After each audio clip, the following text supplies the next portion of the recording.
Saudara-saudari terkasih dalam Kristus, hari ini Selasa 4 Oktober 2022 merupakan peringatan wajib Santo Fransiskus dari Asisi.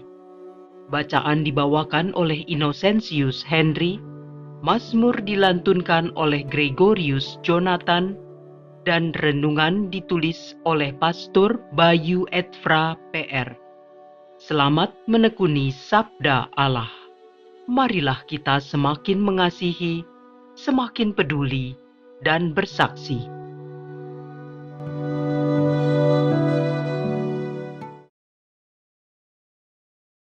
Dalam nama Bapa dan Putra dan Roh Kudus. Amin.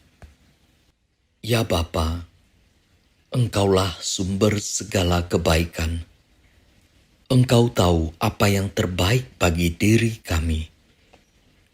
Kami mohon, bukalah dan tuntunlah pikiran kami, agar kami dapat merenungkan sabdamu dan semakin mampu memahami apa yang Engkau kehendaki untuk kami lakukan. Amin. Bacaan dari surat Rasul Paulus kepada jemaat di Galatia. Galatia bab 1 ayat 13 sampai dengan 24. Saudara-saudara, kalian tentu telah mendengar tentang hidupku dalam agama Yahudi dulu.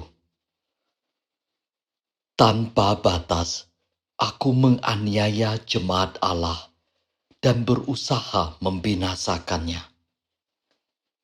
Dalam agama Yahudi itu, aku jauh lebih maju dari banyak teman sebaya di antara bangsaku, karena aku sangat rajin memelihara adat istiadat nenek moyangku. Tetapi Allah telah memilih aku sejak kandungan ibuku dan memanggil aku oleh karena kasih karunia-Nya. Ia berkenan menyatakan anaknya di dalam aku, agar aku memberitakan dia di antara bangsa-bangsa lain.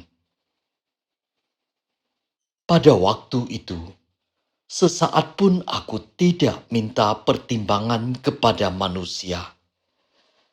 Aku juga tidak pergi ke Yerusalem untuk mendapatkan mereka yang telah menjadi rasul sebelum aku. Tetapi aku berangkat ke tanah Arab dan dari situ kembali lagi ke Damsyik. Baru 3 tahun kemudian, aku pergi ke Yerusalem untuk menemui Kefas dan aku menumpang 15 hari di rumahnya. Tetapi rasul-rasul yang lain, tak seorang pun yang kulihat, kecuali Yakobus, saudara Tuhan Yesus. Di hadapan Allah kutegaskan, apa yang kutuliskan kepadamu ini benar. Aku tidak berdusta. Kemudian aku pergi ke daerah-daerah Syria dan Kilikia. Tetapi aku tidak dikenal oleh jemaat-jemaat Kristus di Yudea. Mereka hanya mendengar bahwa orang yang dahulu menganiaya mereka sekarang memberitakan iman yang pernah hendak dibinasakannya. Dan mereka memuliakan Allah karena aku. Demikianlah sabda Tuhan.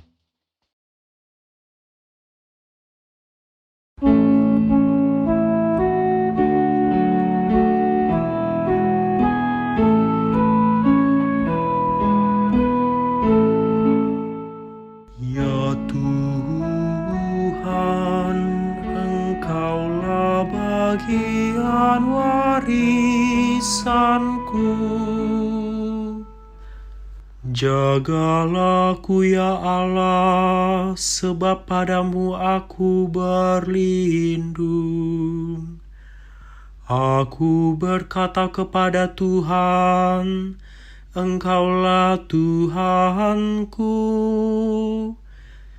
Engkaulah bagian warisan dan pialaku. Engkau sendirilah yang meneguhkan bagian yang diundikan kepadaku. Ya Tuhan, Engkaulah bagian warisanku. Aku memuji Tuhan yang telah memberi nasihat kepadaku. Pada waktu malam aku diajar oleh hati nuraniku. Aku senantiasa memandang kepada Tuhan, karena Ia berdiri di sebelah kananku. Aku tidak goyah. Ya Tuhan, Engkaulah bagian warisanku. Engkau memberitahukan kepadaku jalan kehidupan. Di hadapanmu ada sukacita berlimpah. Di tangan kananmu ada nikmat yang abadi. Ya Tuhan, Engkaulah bagian warisanku.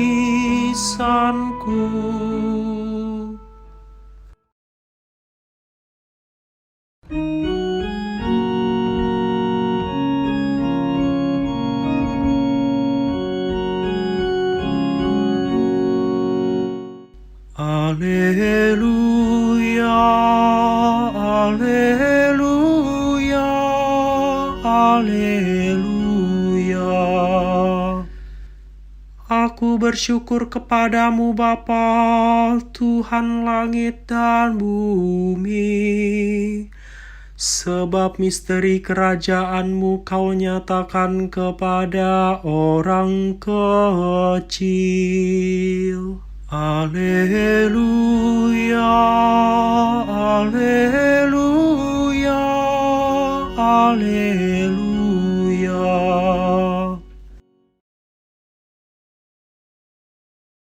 Inilah Injil suci menurut Lukas. Lukas bab 10 ayat 38 sampai dengan 42. Dalam perjalanan ke Yerusalem, Yesus dan murid-muridnya tiba di sebuah kampung. Seorang wanita bernama Marta menerima dia di rumahnya. Wanita itu mempunyai seorang saudara yang bernama Maria. Maria duduk dekat kaki Tuhan dan terus mendengarkan sabdanya.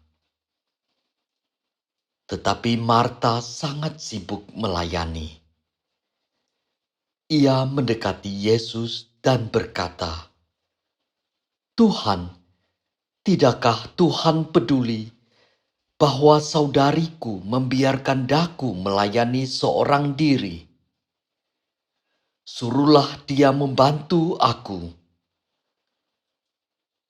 Tetapi Tuhan menjawabnya, "Marta, Marta, engkau khawatir dan menyusahkan diri dengan banyak perkara. Padahal hanya satu saja yang kau perlu. Maria telah memilih bagian yang terbaik, yang tidak akan diambil daripadanya." Demikianlah sabda Tuhan.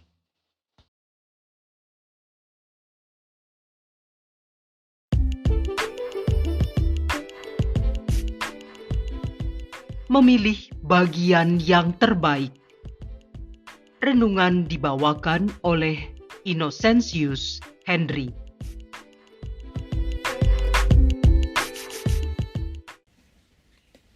Marta, Marta, engkau khawatir dan menyusahkan diri dengan banyak perkara, tetapi hanya satu saja yang perlu. Maria telah memilih bagian yang terbaik, yang tidak akan diambil daripadanya. Lukas bab 10 ayat 41 sampai dengan 42. Sering orang beranggapan bahwa perikop ini mau mengatakan bahwa berdoa lebih baik daripada bekerja. Namun saya rasa bukan itu poin utamanya. Saya ingin mengajak untuk merenungkan kata-kata bagian yang terbaik dalam perikop ini.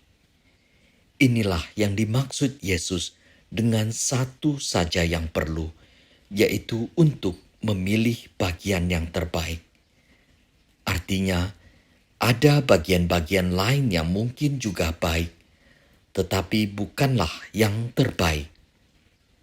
Pilihan Marta untuk bekerja tentu juga baik, tetapi ketika Yesus mulai berbicara dan mengajar, pilihan itu bukanlah yang terbaik. Pilihan yang terbaik tentu saja adalah duduk dan mendengarkannya seperti Maria. Dalam kesempatan lain, misalnya saat terjadi bencana alam, barangkali pilihan yang terbaik adalah terlibat penuh dalam pelayanan untuk membantu korban, bukannya duduk tidak berbuat apa-apa. Setiap orang, setiap momen, setiap tempat, dan setiap waktu punya bagian yang terbaik yang berbeda-beda.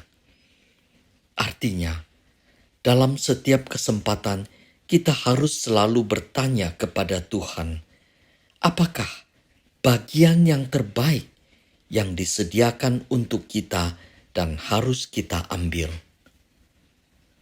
Santo Fransiskus Assisi yang kita peringati pada hari ini menunjukkan suatu pilihan hidup yang baik untuk diteladan.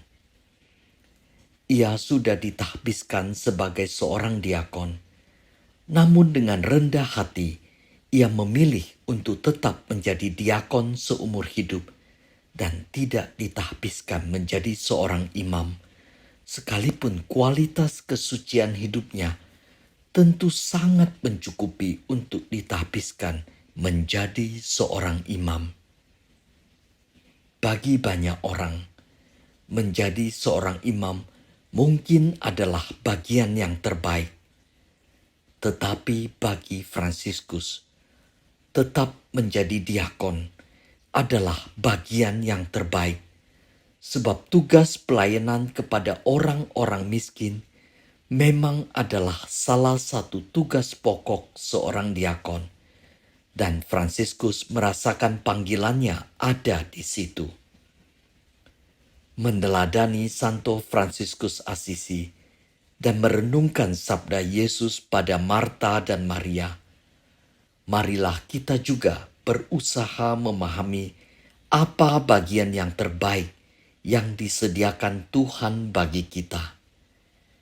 Kita mengambil bagian dalam karya keselamatan Allah ketika kita berdoa, melayani, dan bekerja seturut apa yang Tuhan kehendaki. Bapa yang Maha Baik, Engkau telah menunjukkan pada Santo Fransiskus Assisi apa bagian hidup yang terbaik yang mesti ia pilih. Tunjukkanlah pula kepada kami, anak-anak-Mu, dalam setiap kesempatan hidup kami, apa bagian hidup yang terbaik yang mesti kami pilih. Dan kuatkanlah kami dengan Roh Kudus-Mu, agar kami setia untuk memilih, bukan apa yang menurut kami baik, namun apa yang terbaik yang Engkau kehendaki bagi kami.